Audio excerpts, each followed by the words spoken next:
As a pet lovers, everyone should know the truth. An emerging trend among pet owners is the practice of feeding dogs and cats raw meat.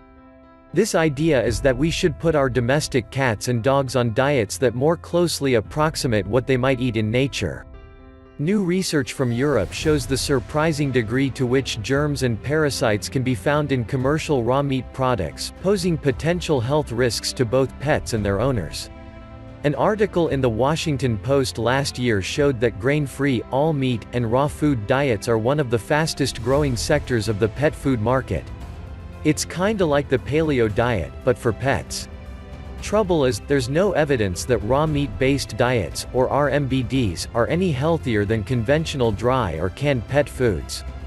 And as new research published in Vet Record now shows, these diets could pose a threat to both animal and human health. A research team led by Paul Overgouw at Utrecht University sought to learn if zoonotic bacteria and parasites, that is, bacteria and parasites that can leap between species, might be found in commercial RMBD products, and to what extent. To that end, they analyzed 35 commercial frozen RMBDs from 8 different brands, all from the Netherlands. What they found was a bit disturbing. The bacterium E. coli was found in nearly a quarter of the products, and Salmonella in 20% of products. Both of these pathogens are dangerous to humans and pets. In addition, the researchers found various Listeria species in 43% of the products, bacteria that's particularly dangerous to pregnant women, newborns, the elderly, and people with weakened immune systems. 4 of the products had the Sarcocystis cruzi and Sarcocystis tenella parasites, the former of which is transmissible to humans. And finally, 2 of the products had Toxoplasma gondii, a brain parasite that's known to alter the behavior of animals, possibly even humans. The researchers only tested products available in the Netherlands, which is a limitation to the study. These products will vary from country to country, each of which enforces different standards for meat, quality control, and so on. But studies done in other countries have reached similar conclusions. People could come into contact with these pathogens by touching the infected pet, handling contaminated pet food and surfaces, or consuming human food that has been cross-contaminated. In addition to having owners educate themselves about the risks and engaging in good personal hygiene practices, the researchers advise that manufacturers include warnings and handling instructions on their products. Despite the relatively low sample size of frozen products in our study, it is clear that commercial RMBDs may be contaminated with a variety of zoonotic bacterial and parasitic pathogens that may be a possible source of bacterial infections in pet animals and if transmitted pose a risk for human beings, write the researchers in their study. Cats and dogs that eat raw meat diets are also more likely to become infected with antibiotic-resistant bacteria than animals on conventional diets, which could pose a serious risk to both animal health and public health.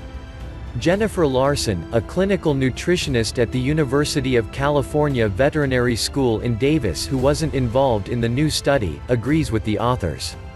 We do not recommend the feeding of raw animal products, meat, egg, bone, etc., and these types of diets are not allowed in the Veterinary Medical Teaching Hospital per our infectious disease control policy. There are risks to both animal and human health as a result of this practice, with no proven benefits. This is backed by previous research that has found similar types of contamination in commercial raw pet diets, so the risks are well documented.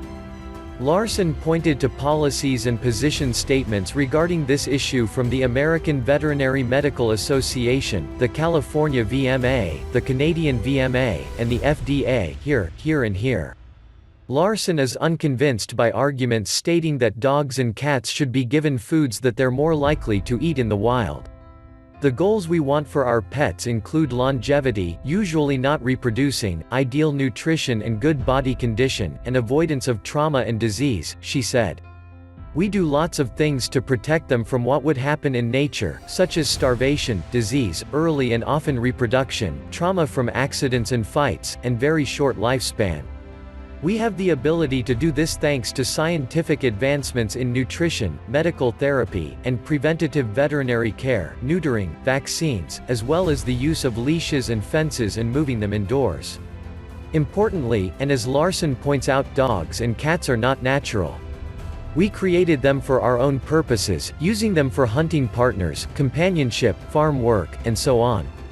Since they essentially evolved on human garbage and have excelled at this scavenger lifestyle, and most dogs worldwide still live this way, it is not realistic to imagine them as wolves, said Larson. Cats are closer to their undomesticated state, but we still want them to live long lives and not transmit diseases to us when they sleep in our beds and walk on our kitchen countertops. Debbie Phillips Donaldson, editor-in-chief of the pet food industry Pet Food Forum business-to-business publication with an audience of pet food professionals around the world, including people who make and market pet food, says her organization doesn't advise pet owners on what they should feed their pets, but she did point us to a study by scientists from South Korea who found that eating homemade raw dog food for more than a year correlated to different microbes thriving in dogs' intestines compared to the guts of dogs fed store-bought dry kibble.